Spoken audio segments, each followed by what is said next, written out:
Një përditësim i rrallë ka ardhur për legjendën e Formula 1 Michael Schumacher, ndërsa vazhdon rehabilitimin e tij pas një dëmtimi të rëndë cerebral nga një aksident me ski në Alpet franceze në dhjetor të vitit 2013, një vit pas pensionimit të tij të dytë nga Formula 1.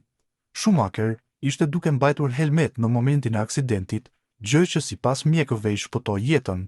Ai u vendos fillimisht në koma dhe gradualisht u zgjua në prill të vitit 2014 për të transportuar më pas për të vazhduar rehabilitimin jashtë spitalit. Familja e tij ka ruajtur privatësinë e plotë mbi gjendjen e tij dhe informacione të pakta kanë dalë në publik që nga ajo kohë. Aktualisht Schumacher jeton në një vilë në Majorka, pranë bashkëshortes së tij Corina dhe familjes. Sipas raportimeve të fundit, rezidenca e tij kryesore është në Zvicër, pranë liçenit të Gjenevës, ku ka qenë i vizituar shpesh. Një nga të besuarit e afërt të tij, jashtë familjes, mbetet ish princi i Ferrari dhe ish presidenti i FIA-s, Jean Todt, i cili ka folur her pas here për gjendjen e Schumacher duke respektuar privatësinë e familjes. Todt ka thënë se Schumacher vazhdon të luftojë dhe se është të ndryshuar, por udhëhiqet me kujdes nga gruaja dhe fëmijët që e mbrojnë. Raportimet shtojnë se edhe ish drejtori teknik i Ferrarit, Ross Brown, ka vizituar Schumacherin që pas aksidentit, por nuk ka komentuar publikisht mbi gjendjen e tij.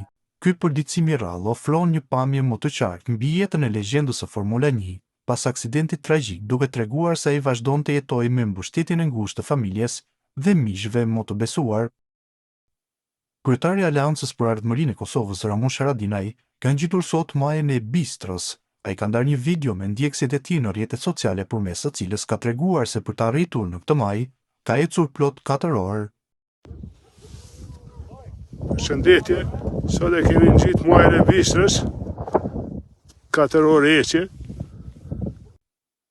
Presidentja e Kosovës, Vjosa Osmani, ka deklaruar për BBC se Kosova e di se si arrihet paqja, duke theksuar përvojën e saj historike dhe rolin e bashkëpunimit ndërkombëtar.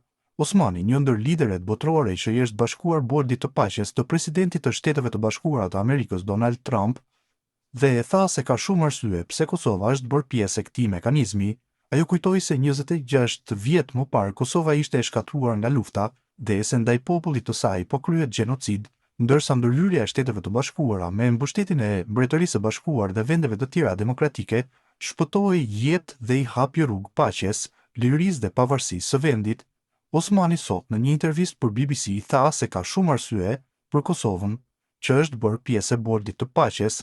Le të kthehemi pak pas në kohë. 26 vjet më parë, Kosova ishte një vend i shkatruar nga lufta, kundër popullit të Kosovës po kryhej gjenocid dhe në udhëheqjen e Shteteve të Bashkuara, natyrisht me mbështetjen e Mbretërisë së Bashkuar dhe shumë vendeve demokratike në mbar botën, jetët tona u shpëtuan, na u dha një shans për paqe, na u dha një shans për të jetuar të lirë dhe sot ne jemi sovran, jemi demokratik, jemi të pavarur dhe më e rëndësishmja, fëmijët tanë janë brezi i parë në historinë e kombit tonë që nuk e ka e njohur luftën dhe që po e shijon paqen, tha ajo.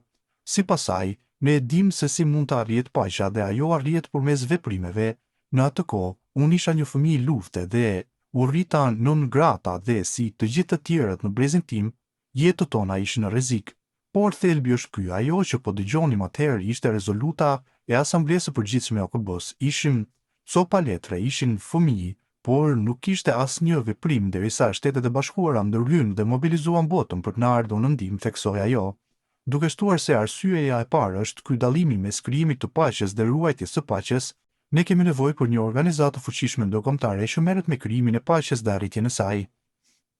Pastaj, natyrisht, OKB-ja do të përfshihet në ruajtjen e paqes, gjë që është ajo që bën më së miri dhe që e ka bërë në mbështetjen e shumë shteteve këtu në Kosovë për shumë se 10 vjet, tha ajo. Osmani u pyet se a synon ta zëvendësojë OKB-n me këtë. Jo, krejt e kundërta, siç thash, këto organizata mund të punojnë dorë për dorë, njëra duke u përfshirë në krijimin e paqes dhe arritjen e saj dhe, tha presidentja Osmani,